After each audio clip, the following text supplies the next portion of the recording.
It was a night like any other in the city. The lights glowed, the streets hummed with life. But high above, in a lavish hotel suite, Victor the Vulture Costello's story was ending. Not with a bang, but a whisper. Victor was a king in his world, untouchable, feared, and respected. He believed he was celebrating, surrounded by luxury, trusted friends, and the glittering city below. But trust is a dangerous game. While Victor relaxed, a deadly plan was falling into place. The end didn't come from rivals or police. It came from within. A betrayal so deep, it would become legend. The men who came for him were ghosts, silent, efficient, invisible. Victor never saw it coming. The man who survived countless enemies was undone by a simple invitation. His reign ended not in glory, but in the hush of a five-star hotel room. In the world of power and crime, the greatest threat is often the one beside you, smiling. The one you call a friend. The one who knows all your secrets, and that is where our story truly begins. Victor Costello's empire stretched across the city, built on shadows and secrets. But every empire has a weak point. For Victor, it was Leo the Lion Ricci, his right-hand man, his shadow. Leo enforced Victor's will, but resentment simmered beneath the surface. Leo wanted more. He believed he deserved it. The final argument happened in a dimly lit restaurant. I've been with you from the start, Victor. I built this with you. I deserve more. You get what I decide you get, Leo. Don't forget who built the machine. That was the moment the crack split wide open. Leo saw only arrogance in Victor now. A machine can break down, Victor. Parts can be replaced. Leo walked out, leaving Victor alone. The threat was clear, a quiet promise. The partnership was over. A new, more dangerous game had begun. The plan began with a simple phone call from Leo. Victor, you were right. Let's celebrate, just us, at the grand majestic penthouse. I've arranged some company. Victor's instincts had kept him alive for years, but his pride blinded him. He saw Leo's invitation as an apology, a sign of weakness. He accepted without hesitation. The Grand Majestic was opulent, private, and perfect for isolating Victor from his network. The women, Anna and Maria, were the final touch, meant to disarm him. Victor expected a night of pleasure, not danger. He walked into the suite, confident, unaware he was stepping into a trap. The penthouse was a gilded cage, luxurious but inescapable. The women were strangers, their presence part of the illusion. Victor saw only a gift, not a threat. He was ready to celebrate, not realizing he was walking into his own tomb. Victor arrived at the penthouse. The lights were low, jazz played, and Anna and Maria greeted him with smiles. Welcome, Victor Champagne. Leo looked relaxed. S2, as Leo. Tonight, we forget business. We just enjoy. Victor felt satisfied. Leo was back in line, the world as it should be. The women charmed him, refilled his glass, laughed at his jokes. Victor didn't notice their glances at the door or the tension in Leo's smile. The illusion was perfect. Then a soft knock at the door. That must be the food. Victor barely noticed as Leo opened the door. Two men slipped in, no food trays, just grim faces and dark clothes.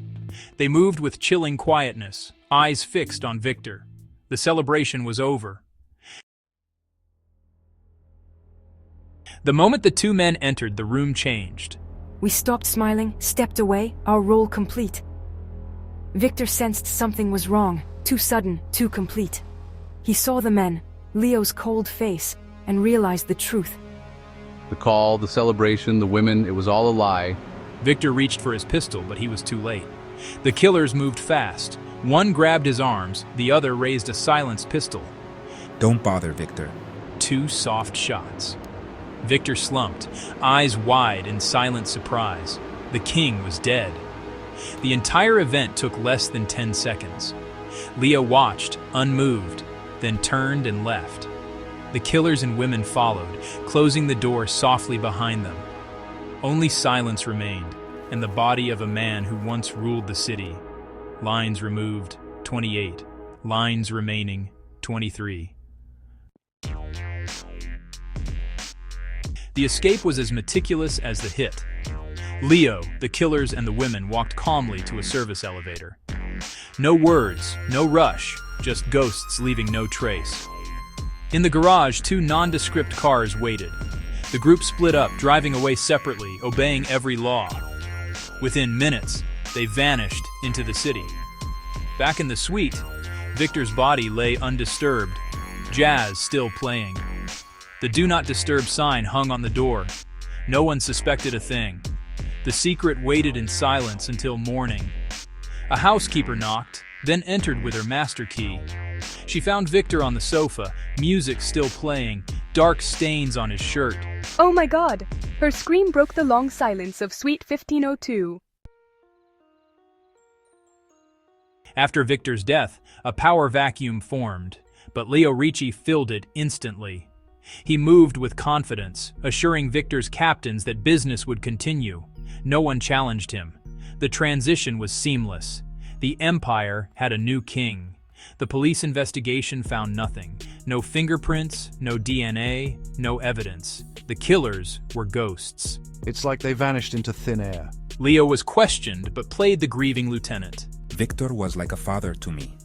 We had disagreements, but this? I can't believe it. He had an alibi.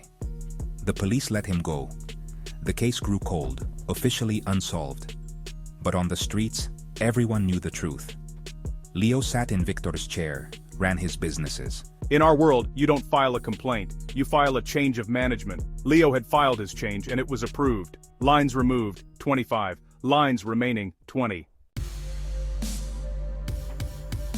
As Leo rose to power, one question lingered. Who were Anna and Maria? They were the bait, the key to the entire operation. Their charm disarmed Victor, and they vanished without a trace. Police sketches led nowhere.